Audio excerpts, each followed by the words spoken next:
Batman Arkham Asylum contest submission sent in by one of our Discord master builders, Mad. And here he says, "Hey Johnny, I think there is not much to tell you about this ride. All I can say is that I'm a huge fan of the Joker. I love watching Christopher Nolan's movie, so I've decided to buy Batman Arkham Asylum, Arkham City, and Arkham Knight back in the days. And as a big fan of the mental asylum and prison movies and documentaries, I've decided to make an Arkham Asylum dark ride coaster. The coaster ended up with more than 57,000 pieces and includes some in-game story hints from Mr. Zsasz, Poison Ivy, and Joker. Last thing to tell you, please follow the instructions down below and enjoy the experience. The coaster is completely pointless without the custom soundtrack, which I did get. He says it's 110% royalty free. Turn down the sound effects to 0. Make sure the sound effects is downloaded and the file is set up on the coaster. Ride at night. Ride the coaster in test mode, but don't use the first run. Play fast forward until it reaches the next. Otherwise, the soundtrack timing is messed up." And he gives me a link to the soundtrack, which I have, so we're good to go. All right, I will make sure not to screw this up, guys. All right, everybody, I am kicking out the guests, running it on test mode, trying to follow these instructions as best as possible. Last I didn't check if the music was hooked up. Looks like we're good. Here's a look at Arkham Asylum, Arkham Island. I mean, this looks amazing. It is a frame killer, though. Well, I'm on fast forward, getting 12 FPS. Hopefully the frames and the jitters and the jets and all that and it lagging out doesn't screw up the audio file. We're going to hope for the best on this one. Yeah, this looks like an amazing creation nonetheless. And I couldn't expect any less out of Mad. He is certainly a madman. So let's jump right on into as soon as this coaster arrives. I think we've ran it once or twice now, so we should be good. Here's a look at the stats, everyone. 4.43 excitement, 2.73 fear, and a 0.64 nausea. There's the rest of the results if you'd like to see them, and it is now at the station. Let's do this. The only thing he left out was the seat. We're going to go in track view, I think, because the seat would put us off to the side. I think that's a good assumption. Let's do this.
Wowee, ladies and gentlemen, that was phenomenal. This might win just out of sheer detail, immersion, and intensity.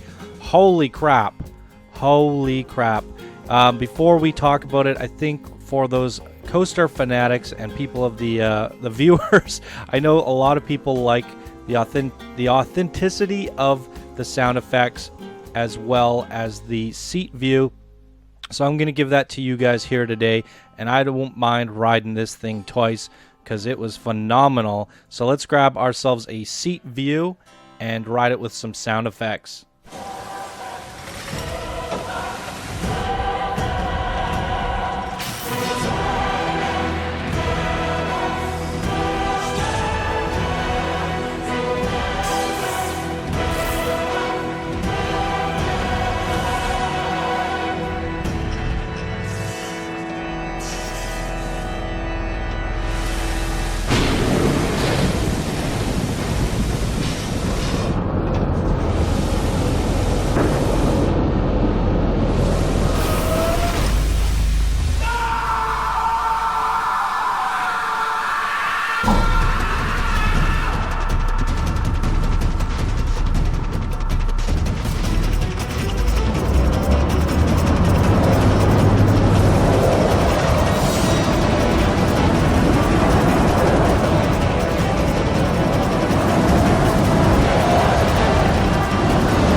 I'm really glad I decided to do that. I personally enjoyed it more with the sound effects, the ambience of the rain and the little sound effects from your zapping and the doors clanging open and shut. And yeah, just the ambience of all the sound effects that come with the assets used throughout your ride experience really added the another level of immersion for me. And the coaster sounds, the track, it did really make us feel like we're going through like a ride for one, but it also just the screaming metal of it.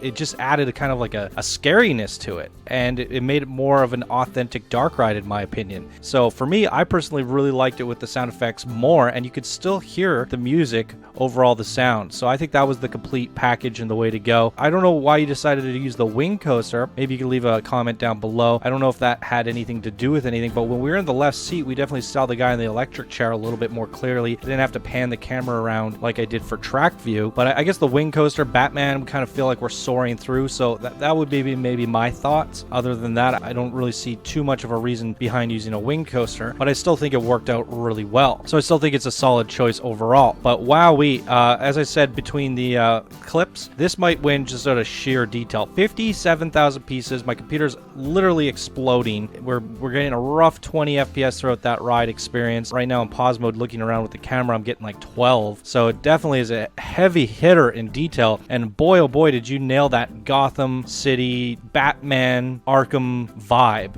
Definitely nailed the aesthetics here. It's amazing. It truly is amazing.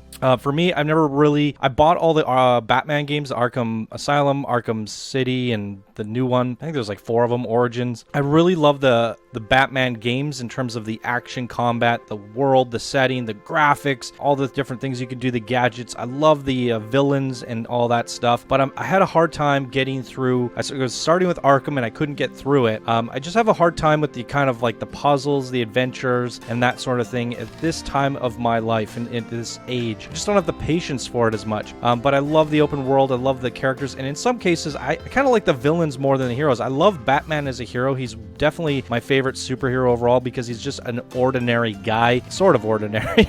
He's an extraordinary guy, but he's not a superhero. He's not juiced to the gills with superpowers. And that's why I've always liked Batman. He's dark, he's a vigilante, so he's the one hero that I'm usually rooting for. However, it seems to be in most universes, the villain, the bad guy, he's always the more interesting character to follow and kind of, be interested in. So with the Arkham games and just the whole Batman games in general, I've always found that like I've almost wanted to play it from the villain's perspective. I want to play as Poison Ivy, I want to play as Joker, I want to play as Bane, I want to be running around with their powers, doing their things, and just the Batman gadgets, always playing the detective role. It kind of got a little monotonous for me, and I never really got through the series, but I still own the games, and I still, part of me wants to get into them. However, I did touch on Arkham Asylum a little bit, a few hours in, and I can tell, you really nailed the vibe of the game itself. Obviously, it comes straight out of the Batman universe, so I'm able to use reference there, and you absolutely nailed it. You decided to choose the route of building the Arkham Island, building the environment, taking the setting from your game of choice, and also building an amazing coaster around it, and also doing the storytelling throughout the experience, kind of like what we saw with the Mario Sunshine. You hit all 3 elements, but you also did it at a level of mad detail. Extraordinary amounts of detail here. We only have 3 submissions left in the contest, but I have to say this is hands down the most detailed, artistic, polished piece that I have seen throughout the entire contest. Really good job. Hats off to you, Mad. Let's look at it daytime here. Look at all the mist, the fog. All this stuff is just a computer killer, but it looks beautiful. What a good payout. I mean, you have a lot to be proud of with this creation, Mad, and I definitely think this is the contender for first place right now, just out of the sheer detail. I mean, it all comes together, not just because of the sheer detail. You got the whole package, really, and that's my opinion only, and I'm not the judge this time. I get 1 vote, and looking at the votes so far for the previous brackets, we're looking at over 150 people voting, so my vote really doesn't make a difference at all, and it's up to the viewers. So you guys keep an eye on the community tabs. We are rolling at the end of the contest here, and be sure to vote on your favorite creation for each of the brackets. If you think this is a winner, be sure to cast your votes. And that's going to do it for this episode of Coaster Spotlight, everyone. Thank you so much for watching. If you enjoyed, please be sure to smash that like button. If you're new to the channel, be sure to subscribe for more daily Planet Coaster videos. If you want to support the show, you could do so by becoming a patron. Everyone, thank you so much for watching, and I hope you all have a great day, and I'll see you in the next contest entry. Bye now.